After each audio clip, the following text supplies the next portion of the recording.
Hello. नमस्ते आप सभी को। जैसा कि आप जानते हो कि परीक्षा परीक्षा परीक्षा के बाद परिणाम और परिणाम के बाद आप सेकेंडरी परीक्षा उत्तीर्ण हो जाते हो या सीनियर सेकेंडरी या यूं समझिए 10वीं पास या 12वीं पास हो जाते हो। 10वीं पास करने के बाद उनके पास एक समस्या होती है कि मैं क्या विषय लूं, मेरा करियर क्या होगा। और 12वीं पास या सीनियर सेकेंडरी करने के बाद ये समस्या आती है उनके पास, या ये सवाल खड़ा होता है ये कि अब मुझे किस तरफ जाना है, प्रोफेशनल डिग्री की तरफ जाना है या आप हायर एजुकेशन की ओर जाना चाहते हैं। इसके लिए उसके जो आजकल के विद्यार्थियों के मनोमस्तिष्क में जो सवाल उठते हैं, जो 10वीं पास कर लेते हैं उनके बारे उनको ये लगता है कि मुझे कौन सा विषय लेना है, 10वीं के बाद मैं किस में प्रवेश लूँ, आईटीआई में जाऊँ या 12th आर्ट्स कॉमर्स साइंस के साथ पास करूँ, या मेरा दोस्त लेगा वही मैं लूँगा, मैं अब पढ़ाई नहीं करूँगा, मैं तो मम्मी पापा कहेंगे वही विषय लूँगा, मेरे वो प्रतिशत नहीं है या ग्रेड नहीं है इसलिए मैं परेशान हूँ। वास्तव में मुझे क्या करना चाहिए, किससे सही जानकारी मिलेगी, मेरी स्थिति क्या है। इन सवालों का जो जवाब है या इन ऐसे गूढ़ और व्यक्तिगत जीवन से संबंधित प्रश्न हैं, वो आपको अवगत कराएगा, आपको वास्तव में सच्चाई से अवगत कराएगा, आपको आपकी क्षमता योग्यता प्रतिभा का आकलन करवाएगा। आपका सहयोगी हितैषी आपको सही निर्णय करने में मदद करेगा, सही रास्ता करियर बताएगा, विषय बताएगा, कौन कौन इसका मतलब आपका काउंसलर, आपका परामर्शदाता, आपका सलाहकार आपको सही रास्ता, सही बात और सही जानकारी देगा। कुछ चित्रावली है, कुछ चित्र है जो आपको ये इशारे करते हैं, इंगित करते हैं कि मेरा ड्रीम जॉब क्या हो, मेरा करियर क्या हो, मेरी सक्सेस क्या हो, मैं इधर से किधर जाऊं, करियर क्या हो, मेरा विषय क्या हो, आर्ट्स लूं, कॉमर्स लूं, साइंस लूं, मेरा बेस्ट करियर कौन सा होगा। इन सब सवालों का जवाब आपका दोस्त, आपका हितैषी, आपको सही गाइड करने वाला काउंसलर होगा।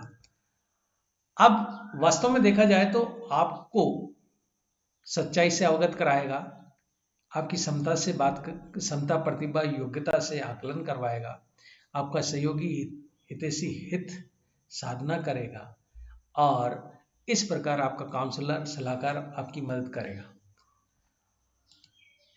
इसमें कई बार ये सोचा जाता है कि 10वीं या 12वीं के बाद विषय चयन या करियर की क्या जानकारी या करियर कैसे चुनें। तो करियर चुनने के लिए एक तरीका है, एक समझने की बात है कि आपकी शैक्षिक योग्यता प्रतिभा क्षमता क्या है। आप 10वीं अगर पास कर रहे हैं, 10वीं में आपके क्या कितने प्रतिशत बने, आपकी योग्यता का स्टैंडर्ड क्या है, लेवल क्या है, स्तर क्या है। आप प्रतिभाशाली विद्यार्थियों की गिनती में आते हो या औसत स्तर वाले विद्यार्थियों की श्रेणी में आते हो, या आप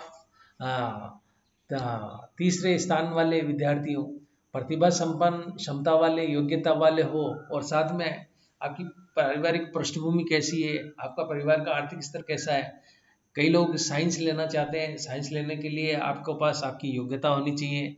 इसके अलावा आपके मार्क्स जिसे कहते हैं अंक या ग्रेड उत्तम कोटि का होना चाहिए, 70-80% के आसपास होना चाहिए, तब जाके आपकी साइंस विषय बनता है, या साइंस विषय लेने से आपकी का आगे करियर चुनने में अवसर अच्छे मिलेंगे। इसी प्रकार आप अगर आर्ट्स लेते हैं तो आर्ट्स के विषय कौन कौन से आपको पसंद है, वो क्या कौन से विषय हैं, वो कैसे चुनेंगे। या आपकी क्षमता प्रतिभा या इंटरेस्ट आपका इधर है कॉमर्स में, व्यवसाय बिजनेस बैंकिंग में, तो आप कॉमर्स लीजिए।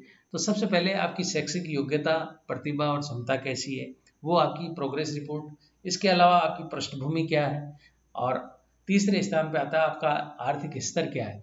ये सब आपको स्वयं को भी मालूम है, प्लस आपके परिवार को मालूम है, और आपके आसपास रहने वाले या आपका इंटरेस्ट। और इन सब से ऊपर उठ के अगर हम लोग देखें, फिर आपकी अभिरुचि कैसी है, आपका किस विषय किस कार्य क्षेत्र में जाना पसंद करेंगे, कौन सा व्यवसाय क्षेत्र अपनाना चाहते हैं, और आप क्या सोचते हैं कि मेरा करियर ये होना चाहिए, वही करियर आप चुनने के लिए, मान लो कंपाउंडर बनना, डॉक्टर बनना, तो आपको साइंस लेना पड़ेगा।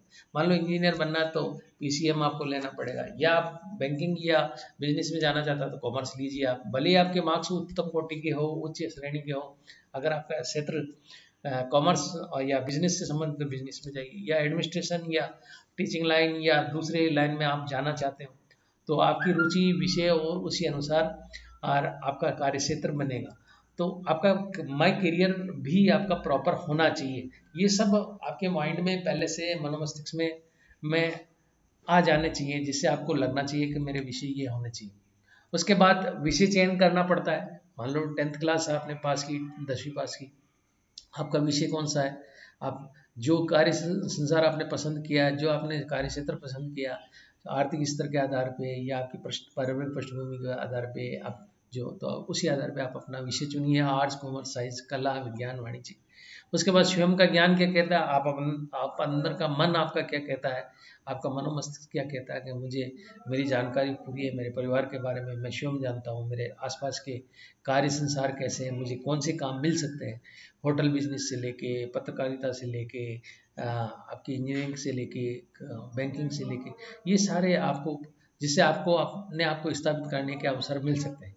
उसके बाद में जब ये सारे आप ज्ञान प्राप्त कर लेते हैं तो आपकी रुचि हो गई, आपका व्यवसाय होगा, आपका करियर हो गया, आपकी प्रतिभा, क्षमता, योग्यता हो गई आगे। उसके बाद आपका आर्थिक स्तर हो गया।